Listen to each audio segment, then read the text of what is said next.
Hey guys, welcome back to my channel. It's your girl Francine, the Exploring Gemini. Hey guys, thanks so much for tuning back in with me. If you've not yet subscribed to my channel, you're brand new to my channel, make sure you go ahead and subscribe right now so you can get notified of all my new videos as I release videos every week. Today we're going to go ahead and talk about something that I've grown to really like, and these are called fat bombs. I know fat bombs are something that are great to enjoy while you're on a keto lifestyle. They're made of high fat and they help you to curb your sweet tooth. So if you're craving something that's real sugary, if you just pop one of these in, that helps with that and satisfy that craving for you. The ones we're going to talk about today are really, really simple and easy to make. There's no baking required, so you don't have to worry about that part. But if you just stay tuned with me right now, I'll go ahead and walk you guys through exactly how I go ahead and make my fat bombs.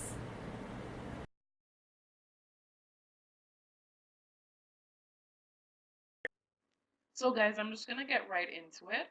I went ahead and already put 4 teaspoons of peanut butter into the container. This is just all natural peanut butter that I got from my local Walmart, favorite place to shop at, of course. And after going ahead and putting the peanut butter in the container, I also melted down 1 tablespoon of butter and added that to my peanut butter as well.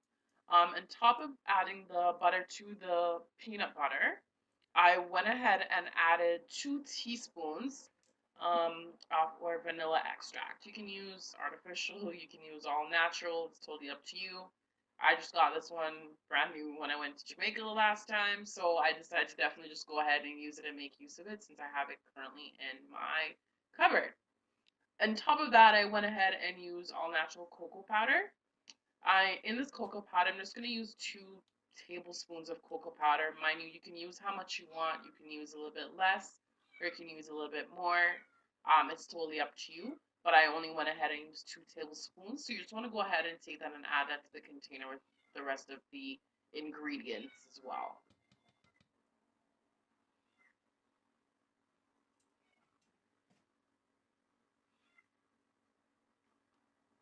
So the next step we're going to take now is that we're going to go ahead and add our coconut to the mix. In this step, you can go ahead and use just about any type of coconut that you want to. You can go ahead and use flakes coconut. That's what I use in this instance. We can use shredded coconuts. However, I really advise to stay away from sweetened coconut. Make sure it is at least unsweetened coconut, because then you don't want to increase your sugar levels as well with the coconut. Um, Once you've added the coconut to the container, just go ahead and use a spatula and mix that together. You want to mix it together really well until there's basically no white from the coconut. It should just be all brown. And it'll take you a couple minutes. Just work that in. And I'm pretty sure you guys are hearing my cat crying for attention. She's so spoiled. But you just want to continue mixing that in. You just want to continue mixing that. So while I'm here going ahead and mixing this up really good here, you can go ahead and make substitutes to this. Instead of doing coconut, you can probably do almonds or cashews. It's totally up to you. If you'd like, you could also add substitute sugar to this. I didn't put any sugar. I don't think you need anything sweet. I mean, at the end of the day, we're trying to cut down or keep down our sugar levels. So ideally, you want to stay away from adding anything extra to this. But yeah, you can switch it around. Um, Replace something, add something on top of this. It's definitely up to you. It can be nuts. Um, yeah, it could just be anything you want to go ahead and add to it. So mine is looking a little bit dry here. So what I went ahead and actually did, I ended up adding 2 more tablespoons of peanut butter to this mix. Just felt like it needed a little bit extra at this point from how I started looking. So added 2 extra teaspoons of peanut butter to that, and I just went ahead and mixing again, just make sure I'm mixing it all together and it's properly um, mixed together. Once I've went ahead and mixed it all together again,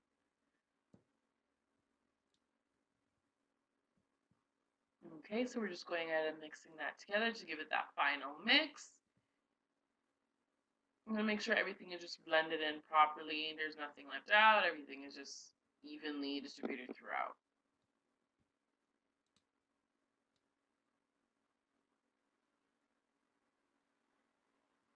So at this point, you will actually go ahead and need some parchment paper and an actual baking sheet or whatever pan you have available at home. It really doesn't matter. It's whatever you have available.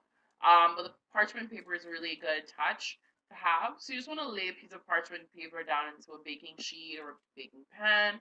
And then you want to take spoonfuls of this mix and start placing it on the sheet in the pan. You want to use that spoon and try to make cookie shapes. Don't make them too big or don't make them touch either.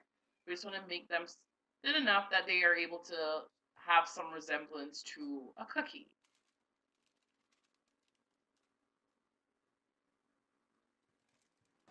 After you're done doing this, basically you're going to go ahead and just put this pan into the freezer for about half an hour. Unfortunately, I left mine for about an hour. But you just want to leave it for at least half an hour for them to set.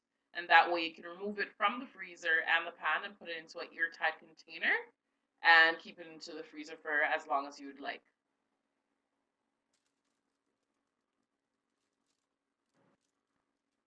So in my case, 1 hour is a little bit long to leave them in the freezer to set uncovered.